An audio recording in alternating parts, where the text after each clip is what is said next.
दोस्तों आज हम एक्सप्लेन करने वाले हैं एनिमल मूवी को। तो वीडियो शुरू करते हैं और अगर वीडियो अच्छा लगे तो वीडियो को लाइक जरूर कीजिएगा और इसी तरह के वीडियोस पाने के लिए आप हमारे चैनल को भी सब्सक्राइब कीजिएगा ताकि आपको इसी तरह के लेटेस्ट और फ्रेश कंटेंट मिलते रहे। तो फिल्म की कहानी शुरू होती है और हम रणविजय को देख पाते हैं जो कि कुछ दिन पहले ही अमेरिका से लौटा है। दरअसल कल उसके पिता मतलब कि बलवीर सिंह राणा का जन्मदिन है, इसलिए रणविजय अमेरिका से यहाँ पर आया है। तो यहाँ पर आने के बाद उसकी मुलाकात होती है गीतांजलि से और विजय को मालूम चलता है कि गीतांजलि की 2 दिन के बाद शादी होने वाली है, जबकि विजय जो है वो गीतांजलि को बचपन से पसंद करता है। तो यहाँ पर विजय गीतांजलि को पुराने जमाने के कुछ अल्फा मेंस की कहानी बताता है और ये समझ लीजिए ये कहानी सुनने के बाद गीतांजलि का पूरी तरह से ब्रेन वॉश हो जाता है। दरअसल विजय जो है वो गीतांजलि से शादी करना चाहता है और ये बात गीतांजलि के भाई को भी विजय ने बता दी थी और विजय ने उसके भाई को ये भी कह दिया था कि गीतांजलि भी मुझसे प्यार करती है और वो शादी वाले दिन ही मेरे पास आ जाएगी। अब आगे हम देखते हैं कि विजय के पापा मतलब बलवीर सिंह का जन्मदिन है और बलवीर सिंह आज 60 साल के होने जा रहे हैं। तो अब मैं आपको विजय की फैमिली से इंट्रोड्यूस कराता हूँ। विजय की फैमिली में उसके माता पिता के अलावा उसके दादाजी हैं और उसकी बड़ी बहन है जिसका नाम रीत है और रीत के हस्बैंड वरुण है मतलब कि विजय के जीजा जी, और उन दोनों की ही एक दूसरे से बिल्कुल भी नहीं बनती है। यहाँ पर विजय की छोटी बहन भी है, उसका नाम रीत है और रूप के देवर के लिए रीत को पसंद भी किया गया है। तो बलवीर के जन्मदिन के लिए सभी ने कुछ न कुछ जरूर लेकर आए थे, लेकिन विजय ने कुछ भी लेकर नहीं आया था। लेकिन उसने उनके लिए बाल कटाए थे क्योंकि पापा को छोटे बाल वाले लड़के पसंद है। लेकिन यहाँ पर बलवीर उनसे कहता है कि तुम्हारे ऊपर बड़े बाल भी अच्छे लगते हैं। तो यहाँ पर विजय उनसे कहता है कि मैं फिर से बढ़ा लूंगा। और अब क्योंकि बलवीर का जन्मदिन है इसलिए उनकी इस पार्टी में बहुत सारे बड़े बड़े लोग आए हुए थे जिसमें कि सीएम भी शामिल थे। तो वरुण विजय के पास जाता है और वो उनसे कहता है कि चलो मैं तुम्हें सीएम से मिलवा दूं। लेकिन विजय उससे कहता है कि मुझे इन सब में कोई भी इंटरेस्ट नहीं है। दरअसल बलवीर की स्वास्तिक नाम की बहुत बड़ी स्टील की एक कंपनी है जिसके सारे कामकाज वरुण संभालता है और शायद उसे ऐसा लगने लगा है कि वो बलवीर का बेटा भी है, इसलिए वो विजय से बिल्कुल भी ठीक ढंग से बात नहीं करता है, जिसमें उसकी बहन रूप भी उसके पति का ही साथ देती है। तो यहाँ पर विजय और वरुण के बीच में एक सॉलिड झगड़ा हो जाता है। तो रूप विजय से वरुण को सॉरी कहने को कहती है, लेकिन विजय बिल्कुल भी नहीं मानता है। जिसके बाद कहानी फ्लैशबैक में पहुँच जाती है जब रूप कॉलेज में थी और विजय स्कूल में था। तो कॉलेज में रैगिंग चला करती थी, इस वजह से रूप तंग आ चुकी थी, उसे लड़के छेड़ा करते थे। तो परेशान होकर उसने बार बार अपने पिता को कॉल किया लेकिन उन्होंने कॉल नहीं उठाया। और जब ये बात विजय को मालूम चली तो वो तुरंत ही कॉलेज चला गया जहाँ पर कि उसके हाथ में गन भी थी और उसने वो गन चला भी दी थी। जिसके बाद वो लड़के भी मिल गए थे जो कि रूप को तंग किया करते थे। तो विजय ने उन लड़कों को अच्छे से सबक सिखा भी दिया था। जिसके बाद विजय जब अपने घर पहुँचता है तो उसके पिता उसकी धुलाई कर देते हैं क्योंकि विजय ने कॉलेज में गन लेकर चला गया था और वहाँ पर उसने फायर भी की थी, जिस वजह से बलवीर यहाँ पर विजय को बहुत मारता है। और इसी चीज से तंग आकर यहाँ पर बलवीर जो है वो विजय को अमेरिका के एक बोर्डिंग स्कूल में डाल देते हैं। अब कहानी फिर से प्रेजेंट में आ जाती है जहाँ पर कि अपने जीजाजी से झगड़े वाली बात जो है बलवीर को भी मालूम चल चुकी थी, इसलिए वो अपने बेटे मतलब कि विजय से बात कर रहे थे। लेकिन यहाँ पर बात नहीं हो रही थी बल्कि उनके बीच में भी झगड़े चालू हो चुके थे और बातों ही बातों में विजय यहाँ पर बलवीर से उल्टी सीधी 2 बातें बोल देता है, जिस वजह से बलवीर फिर से विजय को एक थप्पड़ लगा देता है और उसे अपने घर से जाने को कहता है। तो विजय जब जा ही रहा होता है और जब वो अपने घर के गेट पर पहुँचता है तो उसे वहाँ पर गीतांजलि मिलती है। दरअसल गीतांजलि ने अपनी शादी तोड़कर यहाँ पर विजय के पास आ गई थी। तो विजय गीतांजलि को लेकर अपने पापा के पास जाने लगता है, लेकिन वो एक जरूरी मीटिंग में बिजी थे। दरअसल यहाँ पर सीएम साहब आए हुए थे इसलिए वो एक जरूरी मीटिंग में बिजी थे। तो इस वजह से विजय और गीतांजलि को कुछ देर वेट करना पड़ता है। जब वो अंदर जाते हैं और विजय उन्हें बताता है कि ये गीतांजलि है और मैं से शादी करने वाला हूँ, तब यहाँ पर बलवीर कोई भी जवाब नहीं देते हैं और फिर थोड़ी देर के बाद वो उठकर यहाँ से चले जाते हैं, जो देखकर विजय को बिल्कुल भी अच्छा नहीं लगा था। जिसके बाद विजय जो है वो गीतांजलि की फैमिली के पास पहुँच जाता है। दोनों ही पूरी फैमिली के सामने बैठे हुए थे और गीतांजलि ने अपनी पूरी फैमिली को बता दिया था कि वो एक दूसरे से प्यार करते हैं और अब वो जल्द ही शादी करने वाले हैं, इसलिए वो लोग यहाँ पर परमिशन लेने के लिए आए थे। लेकिन वो लोग इस शादी के पूरी तरह से अगेंस्ट थे। तो गीतांजलि की फैमिली यहाँ पर बहुत कुछ बोले जा रही थी और जब वो लोग गीतांजलि से बोलने को कहते हैं तो वो लोग किस करने लगते हैं। जिसके बाद वो गीतांजलि को लेकर अपने प्राइवेट जेट में जाता है क्योंकि ना तो गीतांजलि की फैमिली सपोर्ट कर रही है और ना ही विजय की फैमिली वाले, इसलिए विजय अपने प्राइवेट जेट से एक खूबसूरत जगह पर जाने लगता है। तो इस प्राइवेट जेट में दोनों ही बहुत ही अच्छे खूबसूरत पल बिताते हैं। जिसके बाद वो उसे बर्फीली जगह पर ले जाता है, जहाँ पर जाने के बाद विजय और गीतांजलि शादी कर लेते हैं। तब उन दोनों के पास ही कोई और रास्ता नहीं था, इसलिए विजय जो है वो सब कुछ छोड़ छाड़ कर अमेरिका चला जाता है। तो विजय और गीतांजलि दोनों ही अमेरिका में रहने लगते हैं। जिसके बाद कहानी 8 साल आगे शिफ्ट होती है, जहाँ पर कि विजय वापस इंडिया आ चुका था और उसके साथ एक बहुत बड़ी गैंग भी थी और गैंग के सभी लोगों के पास बड़े बड़े हथियार थे, क्योंकि फिलहाल तो वो किसी को मारने के लिए जा रहे हैं। वो यहाँ पर एक प्रेस कॉन्फ्रेंस में पहुँचते हैं, जहाँ पर पहुँचने के बाद सभी को बंदूक की नोक पर आंखें बंद कराई जाती है और यहाँ पर हम देखते हैं कि विजय जो है वो अपने जीजा जी मतलब कि वरुण को मार डालता है। जिसके बाद कहानी कुछ दिन पहले शिफ्ट होती है, जहाँ पर कि हम देखते हैं कि 2 बाइकर्स ने बलवीर सिंह को 2 गोली मार दी थी, जिस वजह से बलवीर सिंह जो है वो बुरी तरह से जख्मी हो चुके थे। और ये सारी न्यूज वरुण जो है वो मीडिया के सामने बता रहा होता है, लेकिन तभी उसे मालूम चलता है कि विजय जो है वो अमेरिका से वापस लौट आया है। दरअसल जब विजय को मालूम चला कि उसके पापा को 2 गोली लगी है, तो वो सब कुछ छोड़ छाड़ कर इंडिया वापस लौट आया। और जब वो आईसीयू रूम में अपने पापा से मिलने के लिए जा रहा था,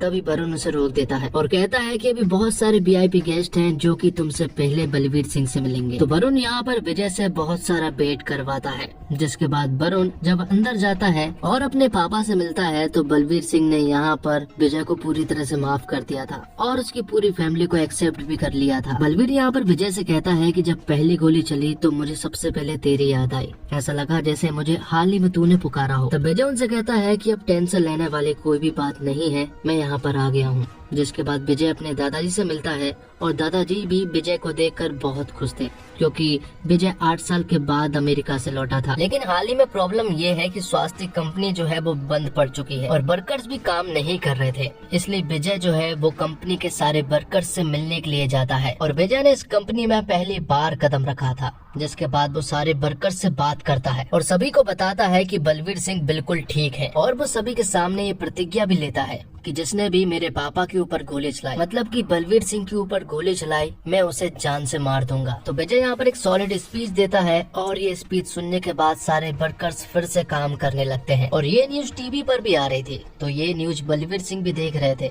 और उन्हें समझ नहीं आ रहा था कि आखिर विजय ये सब क्या कर रहा है। तो विजय को किसी और के ऊपर भरोसा नहीं था, इसलिए वो अपने पिंड जाता है। तो यहाँ पर मैं मालूम चलता है कि विजय के दादाजी जो है वो 3 भाई हैं। तो एक तो विजय के दादाजी हो गए, दूसरे नंबर वाले ये होते हैं और इनके भी बहुत सारे बेटे और पोते हैं। और विजय के दादाजी का एक और भाई भी है, लेकिन उसके बारे में मैं आपको बाद में बताऊंगा। तो विजय अपने पिंड आकर अपने भाइयों से मदद नहीं बल्कि उनसे हौसला लेने के लिए आता है, क्योंकि वैसे तो वो दुनिया की सबसे बेस्ट सिक्योरिटी अपने पापा के लिए रख सकता है, लेकिन उसे अपने भाइयों का साथ चाहिए, जिसके लिए वो सभी भाई मान भी जाते हैं। जिसके बाद विजय अपने सभी भाइयों को लेकर अपने पिता के पास जाता है और कहता है कि अब आपके ऊपर जरा सी भी आँच आई तो वो पूरी दुनिया जला देगा। अब क्योंकि बलवीर सिंह के ऊपर अभी भी जान का खतरा था, इसलिए वो अपने पापा को बताता है कि मैंने आपका बॉडी डबल बनाया है, जिसका नाम कैलाश जी है। विजय अपने पापा से कहता है कि आपको कुछ दिन घर पर रहकर ही काम करना होगा, जो भी मीटिंग्स होंगी वो सारी मीटिंग्स कैलाश जी संभालेंगे, क्योंकि उन्हें अभी तक ये मालूम नहीं चल पाया है कि आखिर वो 2 बाइकर्स कौन थे और गोली किसने चलवाई है। जिसके बाद हम आगे देखते हैं कि कैलाश जी जो है वो बुलेट प्रूफ कार से मीटिंग के लिए जा रहे थे,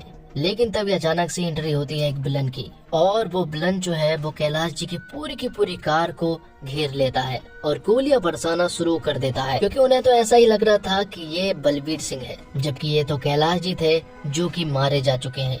ये बात जब विजय को मालूम चलती है तो वो दौड़ा दौड़ा कैलाश जी के पास आता है, और अब सभी जगह ये बात फैल चुकी थी कि बलवीर सिंह नहीं रहे। तो यहाँ पर विजय का प्लान काम कर गया था, क्योंकि अगर सचमुच यहाँ पर बलवीर सिंह होते तो अब तक उनकी जान चली गई होती। तो अब सभी लोग कैलाश जी के फ्यूनरल पर इकट्ठे होते हैं और तभी यहाँ पर सभी के सामने बलवीर सिंह आते हैं। उन्हें देखकर सभी लोग शॉक्ड रह गए थे, और यहीं पर हम वरुण को भी देख पाते हैं जो कि उसी विलन से बात कर रहा था जिसने कैलाश जी को मारा है। और यहीं पर हमें मालूम चलता है कि वरुण का फोन टैप हो चुका है और वो जो भी बात कर रहा है वो सारी बात जो है वो यहाँ पर विजय को सुनाई दे रही है। यही वो कारण है जिस वजह से विजय ने वरुण को अगले ही दिन जान से मार दिया था, और ये बात उसने अपनी बहन को भी बता दी थी कि उसने उसके पति को मार दिया है। वो फूट फूट कर रोने लगी थी। तब विजय उससे कहता है कि अगर मैंने तुझे कारण बता दिया तो तेरी आंखों से एक आंसू नहीं निकलेगा। तो यहाँ पर विजय ने रूप को सब कुछ सच सच बता दिया था। अब क्योंकि बलवीर समझकर कैलाश जी के ऊपर इतना खतरनाक अटैक हुआ था,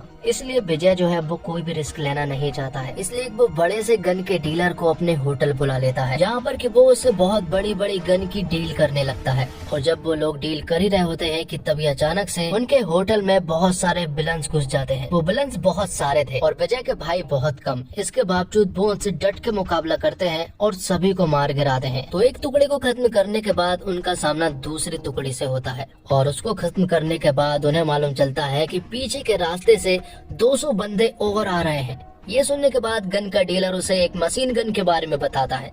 जब वो सभी लोग सामने आ चुके थे तो यहाँ पर विजय जो है वो उस मशीन गन को शुरू करता है और चालू करते ही वो उन सभी लोगों को ढेर कर देता है। लेकिन इसी वजह से विजय को यहाँ पर 6 गोलियां अलग अलग जगह पर लग चुकी थी, जिस वजह से विजय जो है वो पूरी तरह से जख्मी हो गया था और 15 दिनों के लिए कोमा में भी चला गया था। तो 15 दिनों के बाद जब विजय उठता है तो उसे अपनी बॉडी की बहुत सारी प्रॉब्लम्स के बारे में मालूम चलता है। पहली प्रॉब्लम तो ये थी कि उसे कुछ भी सुनाई नहीं दे रहा था। उसका हार्ट पूरी तरह से कमजोर हो चुका था और ना तो वो किसी चीज को टेस्ट और ना ही किसी चीज को स्मेल कर पा रहा था। उसके बचने के चांसेस बहुत ही कम बचे थे। तो डॉक्टर्स ने जवाब दे दिया था कि विजय अब ज्यादा दिनों तक नहीं बच पाएगा। तो विजय की लंबी आयु के लिए सभी लोग हवन भी करते हैं। सभी लोग यही चाहते हैं कि विजय जल्द से जल्द ठीक हो जाए और विजय ठीक तभी हो पाएगा जब उसे हार्ट का डोनर मिल जाएगा। और उनकी फैमिली में पहली बार ऐसा हुआ था कि पूरा का पूरा परिवार पहली बार इकट्ठा हुआ था। तो सभी लोग चाहते हैं कि विजय जल्द से जल्द ठीक हो जाए। जिसके बाद एंट्री होती है फिल्म में नए विलन की, जिसका नाम है इजरार। तो इजरार बोल नहीं सकता है, मतलब कि वो गूंगा है और इजरार की 2 शादियां हो चुकी है और आज उसकी तीसरी शादी भी होने वाली है। तो जब उसकी शादी हो ही रही थी कि तभी एक आदमी इजरार को बताता है कि इंडिया में उसके भाई को मार दिया गया है। और ये सुनने के बाद तो जो खबर लेकर आया था वो उसे जान से मार देता है। दरअसल विजय ने जिस भी आदमी को मारा था वो दरअसल में इजरार का भाई है। अब आगे हम देखते हैं कि विजय को डोनर मिल चुका था। यहाँ पर हम जोया नाम की लड़की को देख पाते हैं और जो विजय को हार्ट मिला है वो दरअसल में जोया के फियोंसे का है। तो जोया यहाँ पर विजय से मिलती है। वो काफी उदास लग रही थी और वो विजय से कहती है कि इस दिल का ख्याल रखना, लेकिन वो काफी उदास थी।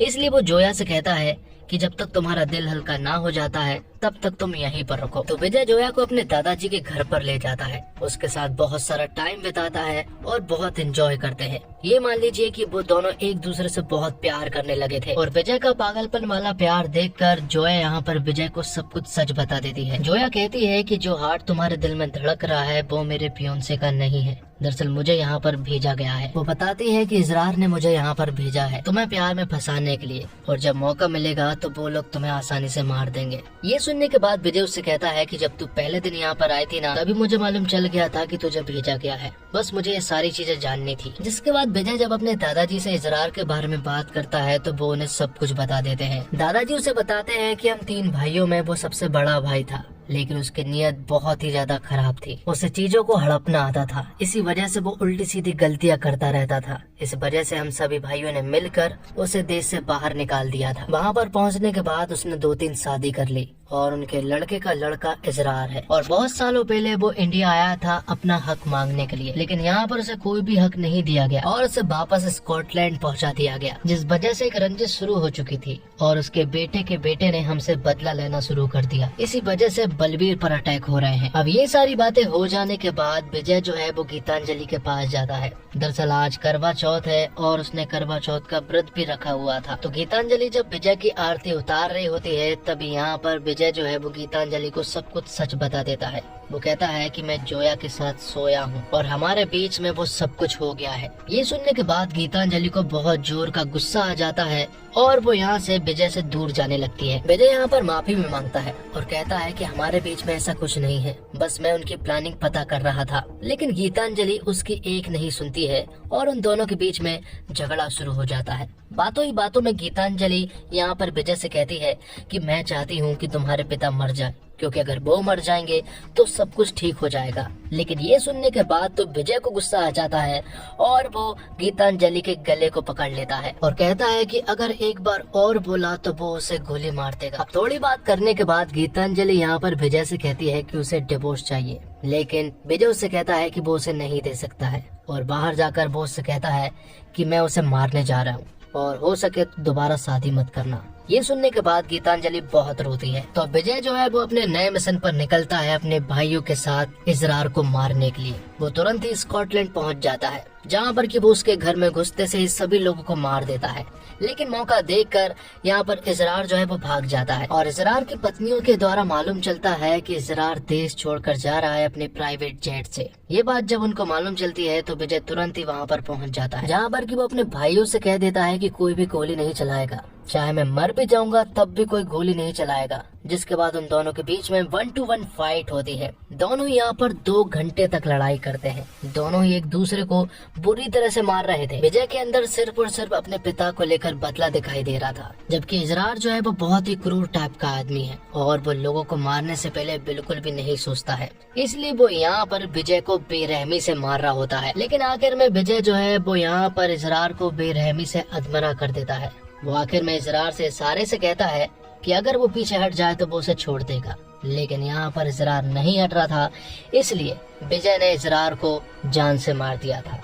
अब उसे मारने के बाद विजय जो है वो वापस इंडिया आता है और अपने पिता के सामने आकर कहता है कि उसने उसे मार दिया है। अब आखिर में हम देखते हैं कि दिवाली का दिन था, इसलिए विजय जो है वो अपने पिता के पास आता है। वो उनसे कहता है कि अब सब कुछ ठीक हो गया है, इसलिए मैं चाहता हूँ कि आप कुछ महीनों के लिए मेरे साथ अमेरिका चलें। लेकिन यहाँ पर बलवीर जो है वो विजय को बताता है कि उसे एक बीमारी है और इस बीमारी के चलते उसके पास सिर्फ और सिर्फ 5 से 6 महीने बचे हैं। उन दोनों के बीच में यहाँ पर बहुत सारी बातें होती हैं और बात धीरे धीरे झगड़े तक पहुँच जाती है। विजय उनसे कहता है कि मैं हमेशा आपके प्यार और टाइम के लिए तरसता रहा, लेकिन आपने कभी भी मुझे टाइम और प्यार नहीं दिया। जो बात अब बलबीर को बहुत अच्छे से समझ आ चुकी थी, इसलिए वो अपने बेटे से कहते हैं कि अगले जन्म में तू मेरा बाप बनना और मैं तेरा बेटा, और फिर अगले जन्म में वापस से मैं तेरा बाप बन जाऊंगा और तू मेरा बेटा, जिसके बाद मैं सारी गलतियां सुधार दूंगा। तो यहाँ पर उन दोनों के बीच में सब कुछ सॉल्व हो चुका था, इसलिए वो दोनों ही बहुत रोते हैं। तो दोस्तों, अर्जुन रेड्डी और कबीर सिंह ने आपको परेशान किया हो तो ये एनिमल तो और खतरनाक है। फिर चाहे छोटी बहन को बोलना कि विस्की नहीं वाइन पियो, और बड़ी बहन जो हार्वर्ड यूनिवर्सिटी से ग्रेजुएट है उसके चुप रहो बस करो कहने के लिए उसे चिढ़ाना। एक अमीर बिगड़े लड़के के रूप में रणविजय अपने पिता के बाद खुद को मैन इन चार्ज मानने लगता है। इसलिए अगर घर की महिलाओं को कोई परेशानी होती है तो वह लोगों को सबक सिखाने के लिए कानून तक हाथ में ले लेता है। तो एनिमल में रणवीर के लीड कैरेक्टर का पूरा यूनिवर्स उसके पापा है। वो अपने पापा को बचाने के लिए पूरी दुनिया तक कत्ल करने को तैयार रहता है, मगर उसकी हिंसा में बहुत पैशन है। उसे देखकर लगता है कि वो एक मिशन पर है। हर बार वो सिर्फ हिंसा नहीं कर रहा, बल्कि जैसे डेड बॉडी के साथ बाकी दुश्मनों के लिए एक मैसेज छोड़ रहा है। वो अपने पापा पर हमला करने वालों को खत्म तो कर देना चाहता है, लेकिन एक हद के बाद लगता है कि मारना उसका टारगेट है ही नहीं। उसे हिंसा में स्वाद आ रहा है। वो सिर्फ सामने वाले का खून नहीं बहाता, उसकी हर हत्या बर्बरता की एक पेंटिंग है जो वो अपने पिता को गिफ्ट कर रहा है। उसके सिर्फ एक्ट में पाशवता नहीं, वो पशु है जो एनिमल है, जिसे डायरेक्टर संदीप रेड्डी बांगा ने बड़े पर्दे पर क्रिएट किया है। हिंसा के पैशन के मामले में ये हीरो कई विलन से भी भयानक है, और अगर आपको लगता है कि आप फिल्म के हीरो में ये सब देख सकते हैं तो एनिमल आपके लिए ही है। और रणवीर कपूर ने जिस एनिमल के विजन में खुद को सरेंडर किया है वो देखने लायक है। उन्हें इस तरह के हिंसक रोल में सोच पाना लगभग नामुमकिन है, मगर स्क्रीन पर उन्हें देखने के बाद आपको लगेगा कि किसी डायरेक्टर ने पहले ऐसा क्यों नहीं ट्राई किया। उनके एक्सप्रेशन, आंखें, बॉडी लैंग्वेज सब कुछ इस किरदार को उतना ही भयानक बनाते हैं जितना शायद स्क्रिप्ट लिखते हुए संदीप ने सोचा होगा। एनिमल को रणवीर के करियर की सबसे बेहतरीन परफॉर्मेंस में कहा जा सकता है, और रश्मिका मंदाना ने जिस तरह शब्द चबा चबा कर अपने डायलॉग बोले हैं उससे कहीं कहीं पर आप उनकी बात समझने पर एक्स्ट्रा जोर देना पड़ता है, मगर ओवरऑल उनकी परफॉर्मेंस भी बहुत सॉलिड है। कुछ सीन्स में जहां उन्हें रणवीर की पत्नी के रोल में उन पर दम दिखाना होता है वहां उनका काम चमकता है। वैसे ये भी एक नोट करने वाली बात है कि गीतांजलि का किरदार संदीप ने उतना कमजोर नहीं लिखा है जितना कबीर सिंह में प्रीति का था। अनिल कपूर को अपने किरदार के हिसाब से बहुत सदे हुए रिएक्शन देने थे, और इस काम में उनका अनुभव पूरा काम आता है। लेकिन एंड के सीक्वेंस में जब उन्हें खुलने का मौका मिलता है तो रणवीर के साथ उन्हें देखकर मजा आता है। और फिल्म में बॉबी देओल का किरदार बोल नहीं सकता, लेकिन इस लिमिटेशन को बॉबी ने अपनी ताकत में बदला है और उन्हें देखना एक तगड़ा एक्सपीरियंस है। हालांकि उनका स्क्रीन टाइम फिल्म में थोड़ा और ज्यादा होता तो जनता और एंजॉय करती। सपोर्टिंग किरदार भी फिल्म की कहानी को पूरा योगदान देते नजर आते हैं।